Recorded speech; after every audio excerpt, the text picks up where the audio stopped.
represented by this embassy that is rotten to the core.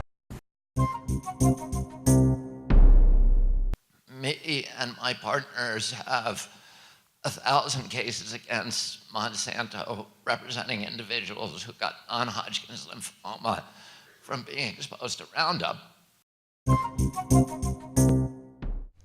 Hello, my name is Stanley Heller. Welcome to The Struggle. The dam appears to be breaking. The world's media, which only fitfully covered the deaths of thousands of Yemenis from Saudi bombs, has been producing headlines daily about the murder of the journalist Jamal Khashoggi. And the people and institutions that once fawned over the Saudis and made deals with them are heading for the hills.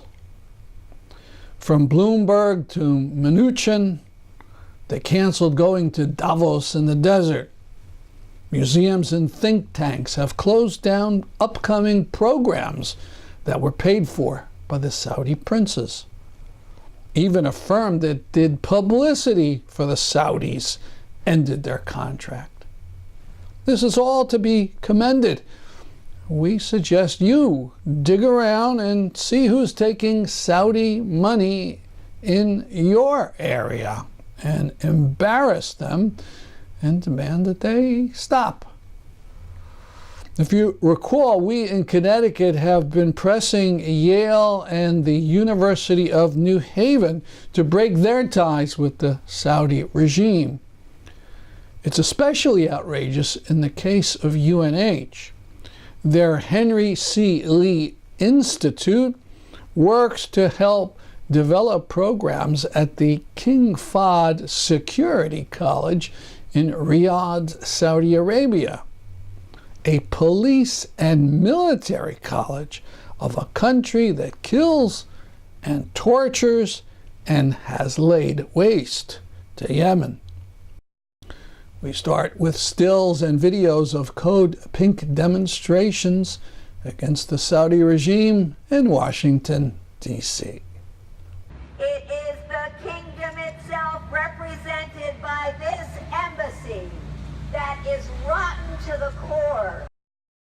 And I think it's important to have the representation of MBS here with the blood on his hands, with the bone saw, and with the blood on Trump's hands. Because these are the two governments that are representing millions and millions and millions of people. These are murderous governments. And we've said it before during the day here, but here we are in front of the Saudi embassy, so let's just say it again. Donald Trump said that he did not want to be harsh on the Saudi government because he did not want to jeopardize weapons sales. He even named the companies. He even talked about Lockheed Martin, Northrop Grumman, Raytheon. And then that is supposed to mean that it's in our interest as the American people to keep selling those weapons. So just look at the blood that is on MBS's hands. Look at the blood that is on Donald Trump's hands. Now Saudi dissident Ali Al-Ahmed on Democracy Now! What we have known from the Turkish sources, and that these are my sources close to the government and close to the investigation, is the person I spoke to is the person who actually heard the audio of the murder.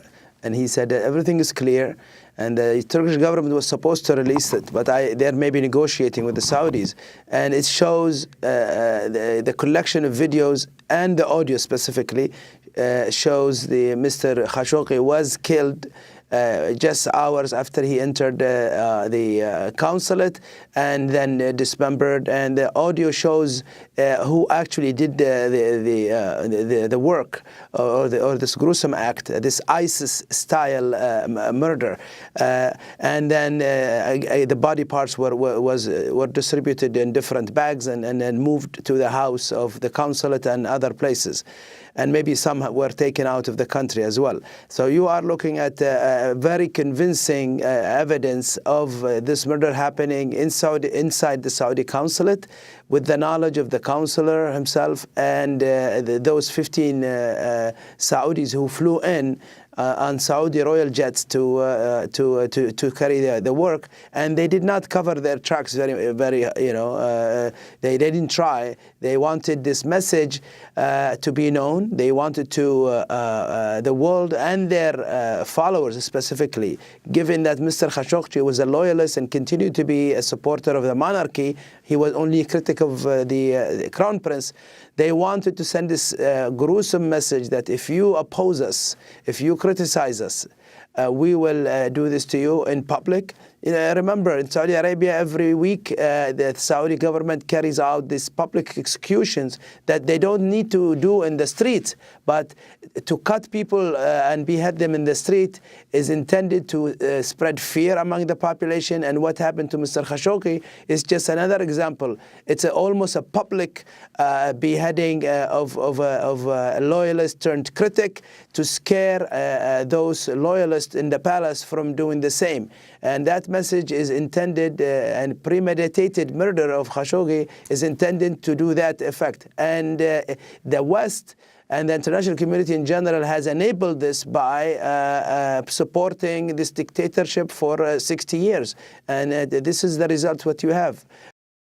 Let's remember, in the region, UAE, Egypt and Saudi Arabia are allies against Qatar and against Turkey. So there is already sort of two sides of the story here. So the Saudi, Egyptian, Emirati alliance has a problem with Turkey. Turkey hosts dissidents from these countries, especially from Egypt, where they even have TV stations and so on. This has happened after the coup in Egypt in 2013.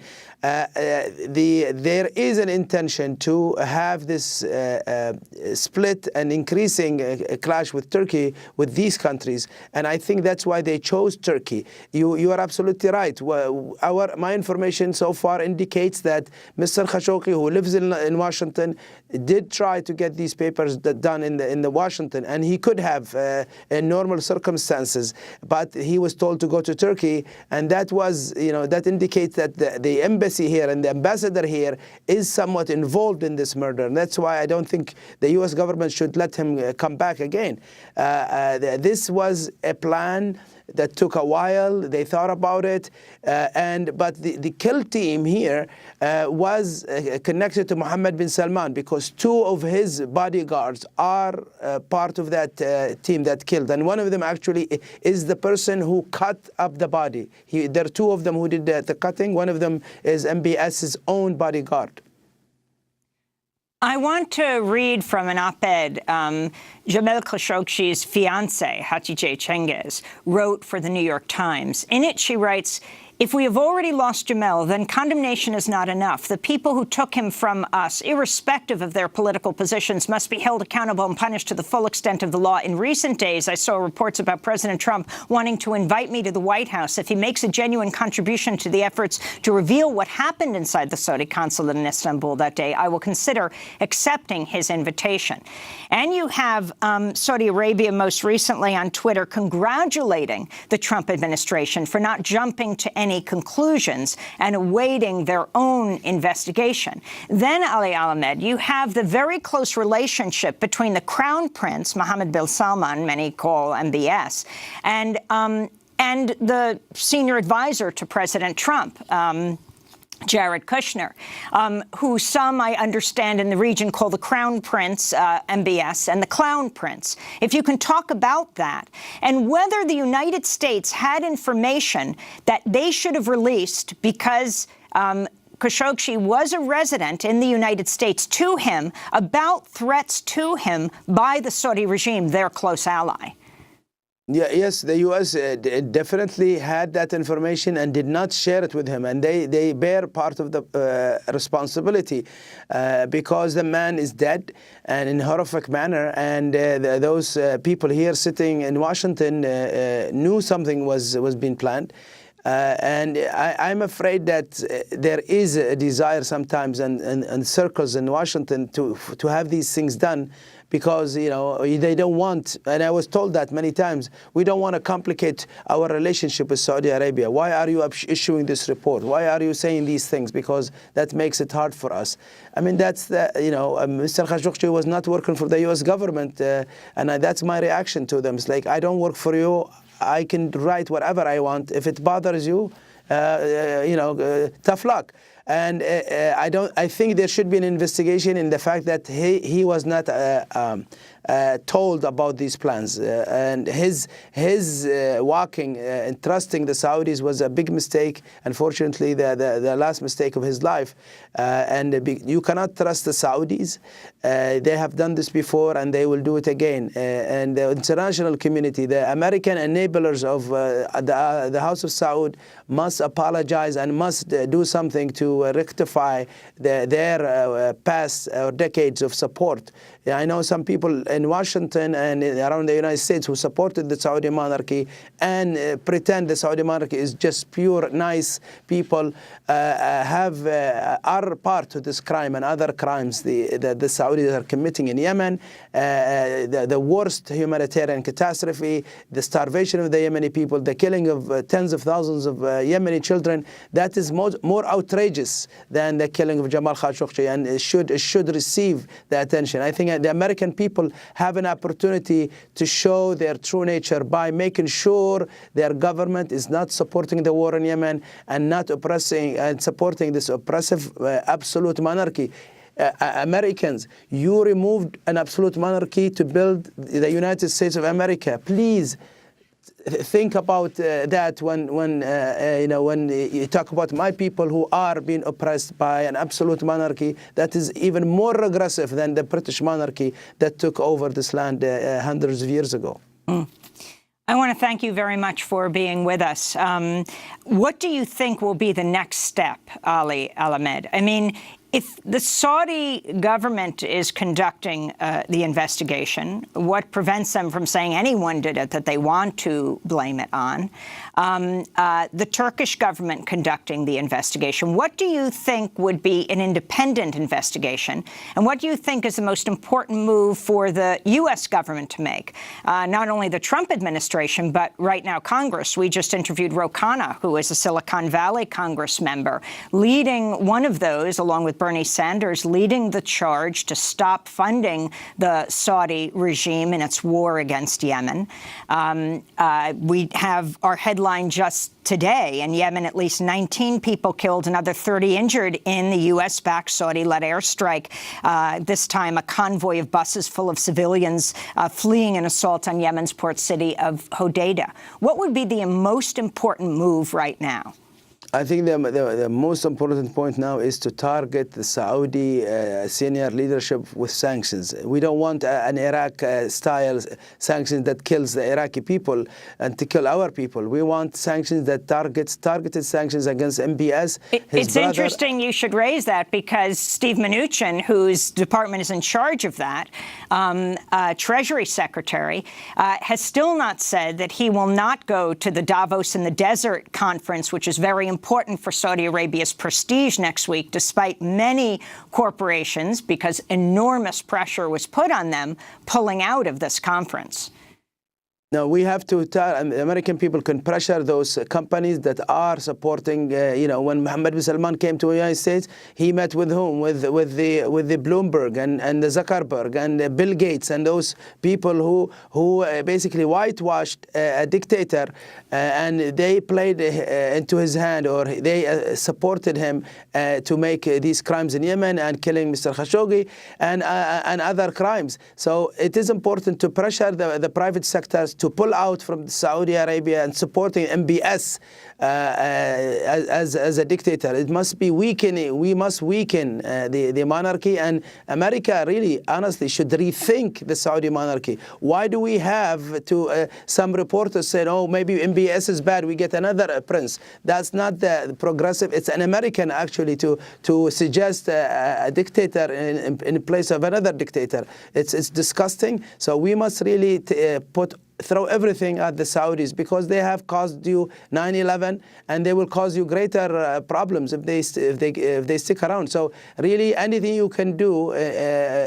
Pressure the Saudi monarchy. They are the problem. It is the monarchy that is the problem, not our people. That's why they should be targeted with sanctions, with freezing their assets, because the money that they have given to Americans, this is stolen money from the coffers of the people of my country. So anybody in America who gets paid from Saudi princes and the Saudi government, that's stolen money from the people of that country who suffer greatly under that monarchy. Ali Al-Ahmed, I want to thank you for being with us, Saudi dissident, founder and director of the Institute for Gulf Affairs. He was, at the time, the youngest political prisoner in Saudi Arabia, arrested and imprisoned when he was 14 years old.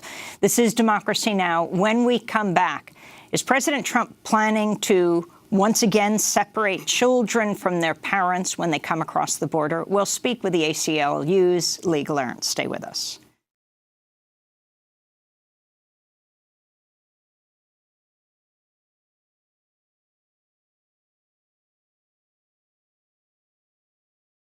Al-Ahmed, Code Pink, and our Middle East Crisis Committee were among the founders of the website SaudiUS.org. Congressman Ro Khanna has introduced a war powers resolution into Congress. If it would pass, the U.S. support for the war against Yemen would have to stop. Why not contact your members of Congress? I know it's looked hopeless in the past, but after this Khashoggi murder, it's a whole new ball game. Call members of Congress, your senators, your House members, and insist they support the war powers resolution. Stop this war against Yemen. Since April, Daniel Ortega, a one-time revolutionary and now tyrant wannabe, has done his best to crush protests and then an uprising in Nicaragua. 500 are dead and over 1,000 missing. Dan Labat, who is an editor at New Politics and author of a book on Nicaragua, will be speaking via a conference call next Tuesday, October 23rd at 8 p.m. The sponsoring group is promoting enduring peace. If you want to be part of this call, contact office@peace.org.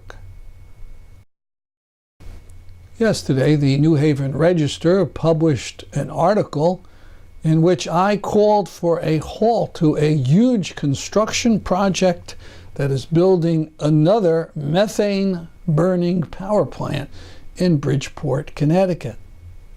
At a time when the UN says we have only 12 years to cut in half the amount of carbon dioxide going into the air, this Bridgeport plant will produce 6 times the carbon dioxide of the coal-burning plant that it will replace. See the article at the New Haven Register or at peacenews.org. Now, on the subject of air and the environment, Robert F. Kennedy Jr., just before he introduced Jackson Brown at the Gandhi Peace Award. Kennedy was introduced by promoting enduring peace's James Van Pelt. And now I have the privilege of introducing Robert F. Kennedy Jr.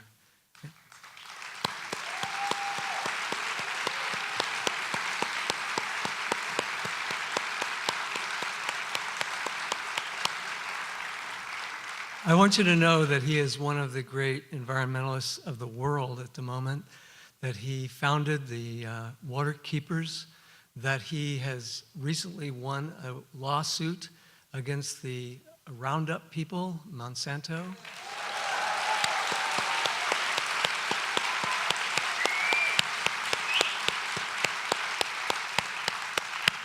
With one partner, and they won $300 million. And that's the first suit of 1,000, so please, welcome. Thank you, James. I'm sorry for the way my voice sounds, but hopefully after a couple of seconds it'll sound a little better. Buddha was asking me last night. I was in San Francisco till almost 5 o'clock in court because we won this. As James said, me and my partners have 1,000 cases against Monsanto representing individuals who got non-Hodgkin's lymphoma from being exposed to Roundup. Altogether, there's about 9,000 cases that have been filed by our group and several others. And we ended up trying the first of those cases and got a $290 million verdict from a San Francisco jury about a week ago. We have a lot of cases, and most of those cases are in state court. But we also have a bunch of federal cases. So I was in court yesterday at a hearing for our federal cases till almost 5 o'clock in the afternoon and couldn't get a plane out here. And I ended up coming this morning, and then I have to go back for a funeral to LA tomorrow morning. And Buddha, who's been with Jackson since the beginning of time, since the pterodactyls were here, said to me, "It's really nice of you to come out here," which, by the way, was not a burden for me to come. It was a really pleasant ride. I said to him, I didn't really feel like I had a choice, because for 36 years, Jackson has come to everything I've asked him to come to, and this is the first time he's ever asked me to do anything. Well,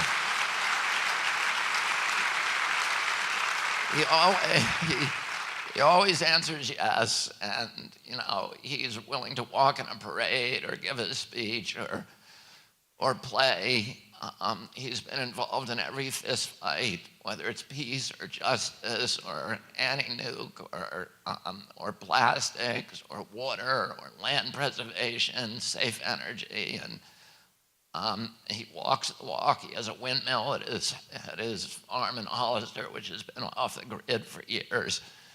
And he's a fighter. And the first time I met Jackson was in 1981 when we spoke, and I don't even know if you remember this, but we spoke at the Hollywood Bowl. We were on stage with a really all-star of not only of rock music, but of activism, and Bonnie Raitt was there, and Chris Christopherson, and Steve Stills. And one of the things, and Jackson already by that time, he was in something called the Abalone Alliance, and he had started a group called Muse, Musicians United for Safe Energy. He was already known as an activist. And it's not easy when you're an artist being an activist because people hold it against you.